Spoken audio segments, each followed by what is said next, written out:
பண்ணுறேன். தென்னஞ்சூக்க இது வாசல் குட்டை மாடு மேய்க்க போன இடத்துல பொறுக்கிட்டு வந்தேன். பிடிச்சிருந்தா லைக் பண்ணுங்கள், ஷேர் பண்ணுங்கள். நைட்டியோட வீடியோ போடுறேன் கமெண்டில் சொல்லியிருந்தீங்க. வீட்டில் இருக்கும்போது சேரீ கட்ட மாட்டேன், வெளில போனால் தான் சேரீ கட்டுவேன். சுடிதார் போட்டு வீடியோ போடுறேன். சுடிதார் போடுறதில்ல, எங்கள் வீட்டுக்காருக்கு பிடிக்காது சுடிதார் போட்டால். சேரீ மட்டும்தான், வெளில போகும்போது மட்டும்தான் சேரீ. வீட்டில் இருக்கும்போது நைட்டியோடு தான் இருப்பேன். நான் நைட்டி போட்டு வீடியோ போட்டேன், என்ன பார்க்க மாட்டிங்களா? கமெண்டில் இப்படி கேட்குறீங்க.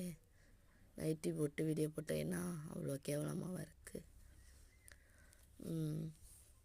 பிடிச்சிருந்தா லைக் பண்ணுங்கள், ஷேர் பண்ணுங்கள். உங்கள் வீட்லேயும் தென்னஞ்சு வைக்கிச்சா கமெண்டில் சொல்லுங்கள். நீங்களும் விளக்கமாறு இந்த மாதிரி சொன்னீங்க. ஒருத்தவங்க நைட்டின்னு கமெண்டில் பேர் வச்சுருக்கோம், ஒருத்தன் தர்பூசணின்னு கமெண்டில் பேர் வச்சுருக்கான். நைட்டி போட்டால் அவ்வளோ கேவலமாக இருக்குது. பிடிச்சிருந்தா லைக் பண்ணுங்கள்,